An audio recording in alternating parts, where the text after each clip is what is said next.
Hey y'all, how's your Wednesday going? Y'all hear that? Let me show you something. Yeah, it's Sissy's a proud mama of four, as most of y'all know, and they finally got their eyes open. They arrived on the old farm on November the 30th, and this is their first time outdoors. Now, don't worry, it's limited to just 15 minutes or so we've been out here, but just letting them explore a little bit. Old Hank's around here somewhere. He's already came and checked them out. Sissy didn't have a problem. That's his, I guess that's his siblings from another litter of sorts. But Sissy's doing her job and keeping watch here as the sun makes its final dip on the horizon today. Right, she sees some old dogs across the pasture, but they would do well to stay over there, I can promise you. But yeah, this is, what are we, 7 days away from celebrating the greatest gift that arrives in Christmas. Y'all sound off where you're at, and we'll do a roll call here in a minute and check in on things. I guess this time next week, some of us will be fortunate enough to be settling down and cleaning up the aftermath of a lot of kiddos squealing with joy and paper everywhere, right? Good memories. And then I guess there's others of us that'll just relish in those memories, and that'll be good just the same. What a beautiful time of the year it is. The sky's been blue and cloudless today after about noon, I guess. We had a little rain this morning. We'll take it right along. What do you think about that, Hank? Y'all want to see the puppies again? Take a look at these babies. I'm going to gather them up, and we'll go out here and look at the goats. The baby goats are still in the house. Bushel baskets come in handy for everything. I guess technically this is half a bushel, but this is one way we can get them back to where they belong, huh, sis? They're made for toting the bounty on a farm, and these little precious pups are definitely that. But I guess they're about 3 or 4 pounds now, and they're doing fine. Come on, sis, let's take them on back in. Y'all hang on a second.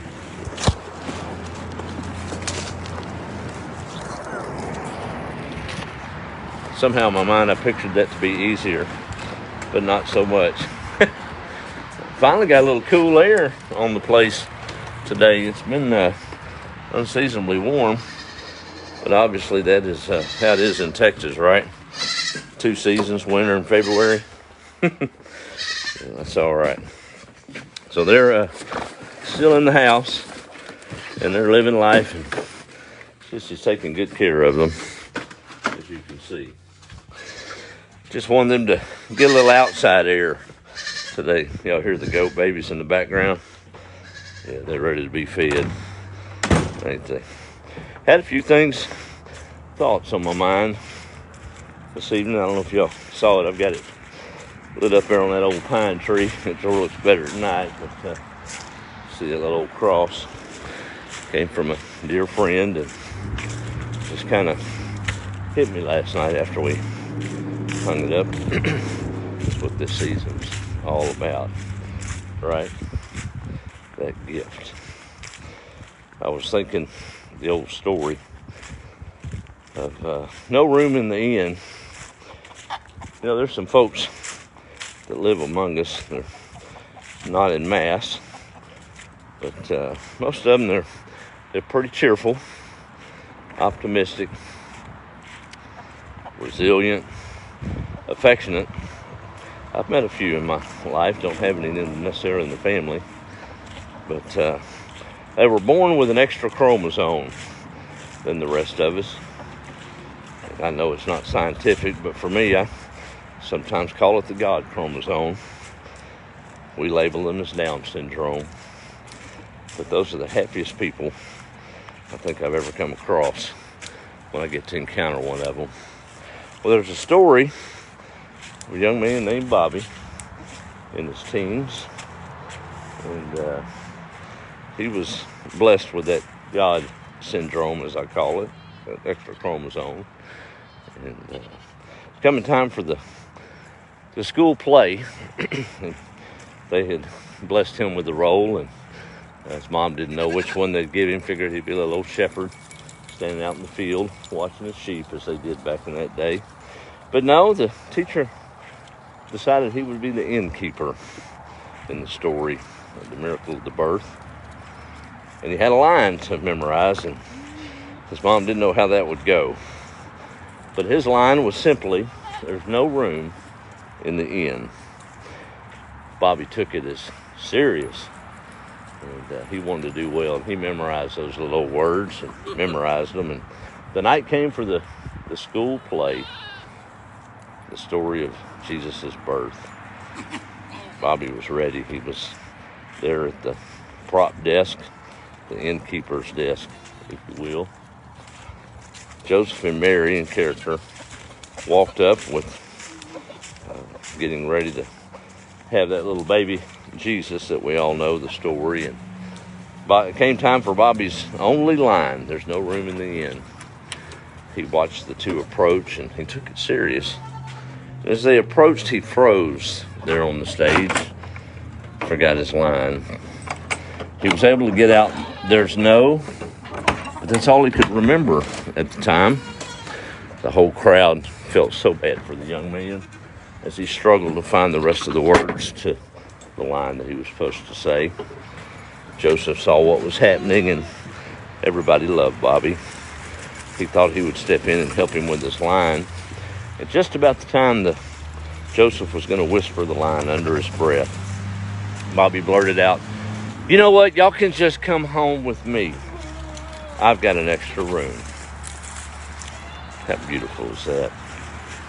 Through the eyes of a child with a disability. I think they understand it sometimes more than we do. I don't know that that's a disability at all, is it? Beautiful. These goats, y'all, they've been fed well this morning. I may give them another little treat here in a minute. I'll tell you, it's sobering for those of y'all that live on a farm or been around it. Now, this isn't a farm of wealth and means by any means whatsoever. I know there's farms out there with nice flooring and stables and things of that nature, but I was thinking yesterday evening when I was out here, this is probably fancier than that manger the barn that our Christ was born in. Have you ever noticed how filthy an old barn can get, especially one that doesn't have a whole lot of structure to it? Old D.W. knocked this one down pretty hard back in the day before he went on to wherever he was going. But it's filthy, y'all. I mean, just old powdered dirt, stomped, and I guess if we had to sleep in it, we would stay out of the rain. But it kind of hit me, and I've never thought about this. I love the stuff that this old farm teaches me. But that night, no room in the inn, Joseph and Mary bedded down in that old barn, and Mary delivered the Son of God, laid him in a manger. He was born into the filth of an old barn. A little over 30 years later, he took that same filth, if you would, in the sins of mankind, and born into the curse of Adam that we were, a spotless lamb. He took that filth to the cross, came back 3 days later, and washes us clean to this day. You know, I've thought about that over time. I heard someone talk about it. You know, when a child is born, we call it a miracle. Sad thing these days that we've perverted the use of some words. A miracle simply defined as something not natural. Divine intervention, supernatural. So I think we almost demean the birth of Christ by calling all the other births that we see a miracle. They're beautiful, but they're not miracles, not the birth of a normal child. Simply because we can time it, we know what's going to happen, we know what causes it, and the gestation period. We get it down to almost the hour, can't we? You ever thought about that? I've been studying on that. So, the virgin birth of Jesus, now that was a miracle, wasn't it? Thought about that filth that he came in, and filth that he washed us from when he bled on that cross. Just a beautiful parallel for me. Pretty old day. It is. I was in there last night. I've got some, I don't know, what do you call them? I don't know if they're coal oil lamps, talking about words and meaning. I don't think that's exactly what they are, but Mom used to call them hurricane lamps. And I used to think they were called hurricane lamps because that's what you had to pull out when an old hurricane would knock the power out there in Huntsville where we grew up. You know, the kind with the globe and the little wick. And you put a little lamp oil in there. I don't know if that's the right term of them, but I guess they could be called hurricane because they'll shield the wind off of that wick. But I had some that had run out of oil, dusty, didn't need them, but I thought I'd spruce them up a little bit and trim the wick. And I remember that story about the virgins and the oil. Got to learn that. So I got to thinking on that, and I burned the wick just shortly to kind of dry off the globe from washing it, and noticed how high the flame was and how black the smoke was when the wick was too long and untrimmed, charred. It was eating up that oil pretty quick. And I know in times in my life I've bore a big flame and loud and boisterous, I guess, and wasteful. I think that's what that meant about trimming your lamps and conserving. And the light was actually a lot prettier when that wick was trimmed down where it needed to be. I thought about how that's our witness these days. You look at those little decorative lamps nowadays, they're not function, they're more design. They're beautiful. I'm afraid that's represented me in the past, maybe as a Christian or thinking I was doing the right thing. I looked good, had my Bible, go to church. I looked like a lamp. I didn't have any oil in it. The wick was out of control. And I don't think the spirit that resided in there to give you the light of that warm fire or to light your way was present, because my lamp was empty. Sure different than just looking at it. I think we could all do better about making sure that there's oil in our lamp.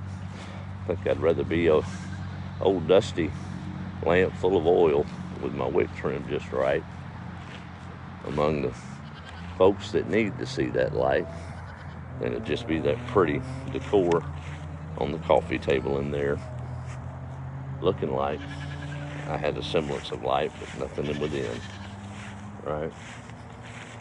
Reminded me of a young man that was in school. He was on fire for God to a degree, but he was a little different. Didn't conform necessarily, but he was a Christian. Kind of long hair and Jesus t-shirt and sandals. But he led a witness, led a lot of college peers to Christ. Well, he decided to go to church one Sunday morning at the pretty conservative church across from the campus there. Everybody was dignified, and he walked in the front door. The church was packed, and they saw him come in, and everybody rolled their eyes because here he came. Well, as the preacher tried to continue the service, as the young man tried to find his seat, he couldn't find anywhere to sit. So, respectfully as he could, he eased up toward the front. Still couldn't find a seat. He just decided to sit right there on the floor, right in the front. Well, the church didn't know what to do. It caused a disruption, even though the young man didn't mean it. All of a sudden, they saw an elder from the back of the church stand up, a really dignified, elegant man, three-piece suit, started making his way toward the young man on the floor on the front. Well, the pastor and the music stopped, and they waited to see what scolding this old man was about to give this young college student that didn't understand decorum in the house of the Lord. It seemed like eternity as the cane that the man walked with tapped down the main aisle of the church as he made his way to the young man. Finally got to the young man, and the elder stopped, dropped his cane, and very slowly took his seat on the floor next to the college student and looked attentively at the preacher. Well, everybody choked up with emotion. No one knew what to say. And finally, the pastor regained his composure and looked at the microphone and the crowd. He said, "What I'm about to preach today, few of you will remember, but none of you will ever forget what you just saw. Sometimes the only Bible that some will ever read is the life that we live. How's your sewing going?" Thought about that old lamp. That looks so pretty and dignified, but has no use if the oil has left because it wasn't sealed with the blood, showing a witness. It's pretty good stuff. We got our Christmas cards all taken care of and sent off. Hope I didn't miss anyone, and if I did, you'll have to reach out after the holiday and let me know, because I sure didn't want to neglect anyone. I think I went across all the sources and found all the addresses that needed to be found. So we've still got extra pictures in there. That was a fun project. I posted it for the subscribers, the actual taking of the photo. We managed to corral all 4 puppies, Sissy, and 2 baby goats outside long enough to snap a holiday picture. But that's all right. Well, let me do a quick roll call, and we'll wrap it up for the evening. I'm adding these goats to be thankful if I throw them a little pellets as a treat. I hope all of you that are traveling have traveling grace and really cherish the moment with family. This old place has sure seen enough of it in family time. So now we have different chapters, and we remember those memories and gather with those that we can. So what are you talking about, huh? Y'all just following me wanting food. That's all that is. I know y'all too well. You better get away from me with them horns. I'm gonna do that.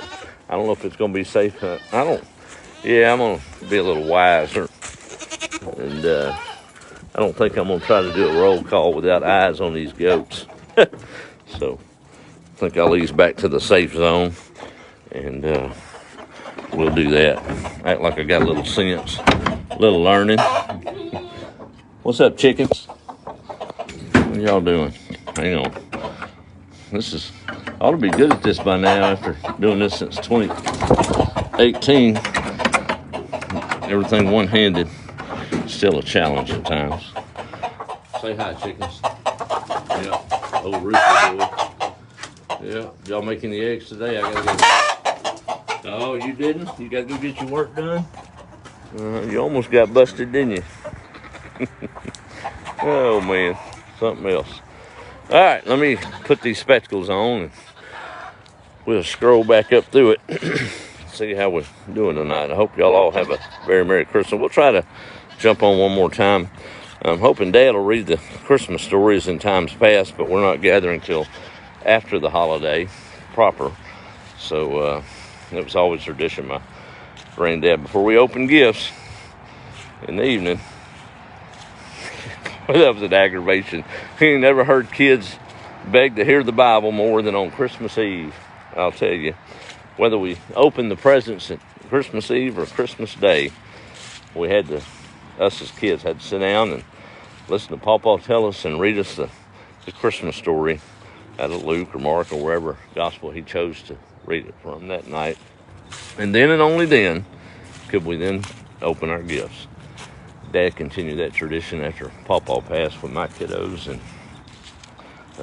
life moves on and miles scatter us all. But I did it last year, so I'll have to continue that again this year. They won't be here, but I guess we'll make use of the technology and read it and send it to them virtually. I may have to do it live for my little grands this Christmas Eve. I don't know if I don't know if their parents are going to be able to hold them back from gift giving before they hear the story. But we'll do it just the same. That's a precious memory I'll never forget. But we'll have to do that. We may come again and just do a little talking before that this week. All right, let me see who's on here. There's Miss Virginia. How are you? Let's see. Shirley Rickerson's out in northwest Pennsylvania. Kathy's in Lewisburg, Tennessee. How are you, ma'am? Always good to see you check in. Carol Chapman Heath. I'm having to go back to when y'all were seeing the puppies. I'm sorry. So precious. Have a great evening from Southern Illinois. All right, that's where my got two sons up that way, Southern Illinois. Miss Holly Marie out in Georgia saying howdy this evening. Holly Greens in Lolly, Alabama, home of the Coon Hunters Lodge. All right. Let's see who else is on here real quick. I sure appreciate all y'all sharing the content on here. I hope it blesses you. And we just moving through life and living the faith, right? Daniel Leslie, good evening. Hope all is well with y'all. It is. Good to see you checking in. Let's see. Donna Highsmith from North Carolina. Yep. Let's see who else is on here this evening. Try not to call names that are just watching, just out of respect. You may just want to observe. Don't want your name thrown all over the book of faces, all right? Let's see who else. Captain Charlie Harris, all is well. Says this is Captain Charlie Harris from the Sunshine State. Know which state that is, do y'all? Daniel Leslie, chicken coop get dirty too. That's right. That is sure right. Probably quicker than a goat pen, if truth be known. Yes, Susie, love did come down for sure. I think I about got everybody. Yeah, Carolyn, thank you. I'm glad to bring that reminder then. There's Bart in Wyoming. Merry Christmas to you as well, sir. My buddy Mike, thank you, sir, Mr. Mike Wallace. I don't know how far this goes down. I'm trying, y'all. There's Karen from Washington State. Sandra Carew would like to have gotten the card, but our posties were on strike. Oh, my goodness. I might have gotten it by Easter. Well, shoot a message to the page there, Miss Sandra. And we've still got pictures and cards I can still send out. We know it was done in time, even if it doesn't get there in time, right? The message still remains. I'm sure happy about the message of Christmas, even after after Christmas, right? Mr. Watts from Lakewood Ranch, Florida. Anita Braddock, Merry Christmas. God bless you and your family. Yes, ma'am, you too. Roberta Crook from Quincy, Illinois. Have a blessed Christmas to you. And my neighbor, I guess a few miles away, Miss Carolyn Partlow, thank you. I appreciate it. Experienced the church frowning on youth not properly dressed, but God prevailed. That's right. That's right. Thank you, Miss Carolyn. Merry Christmas back to you. I'm going to have to get you some more eggs over that way soon. Just let me know. We'll gather them up. My hens are actually starting to produce enough to have a few extra. That's how you know somebody's from the South or from the country. I think Mima always said extra.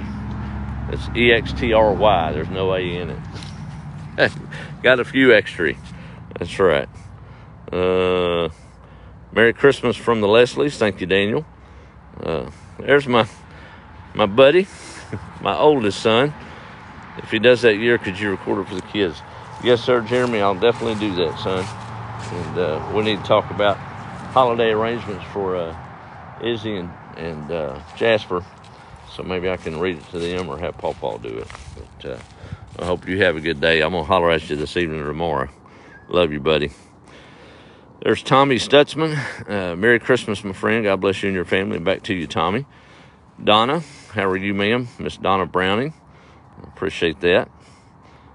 Y'all's support is just overwhelming lately. I was just humbled to be a little old candle out here in a East Texas pasture.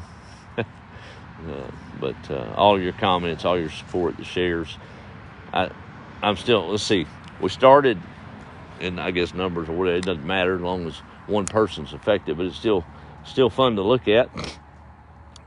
We came into 2024 with just shy of 5,000 folks that was regulars on the page. And appreciate every one of them. Been that way for a few years.